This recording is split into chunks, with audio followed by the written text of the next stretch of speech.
চলো মা, এই দোকানটা থেকেই আমরা জামাটা কিনি। এই দোকানটা থেকে কিনবি? ঠিক আছে, চল দেখি যাই।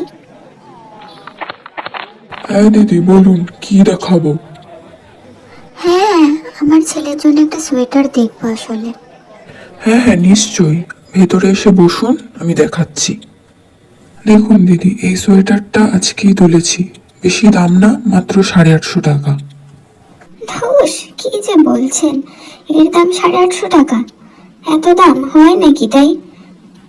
না দিদি, এটার কোয়ালিটি খুব ভালো। 850 টাকাই দাম।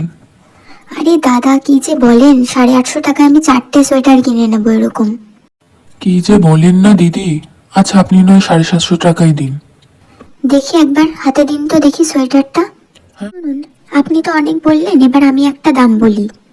হে ভগবান, এবার আমি কোন দিক দিয়ে পালাবো? মায়ের বলা দাম শুনে যদি কাকুটা মাথা ঘুরে পড়ে যায়। 150 টাকা দেবো।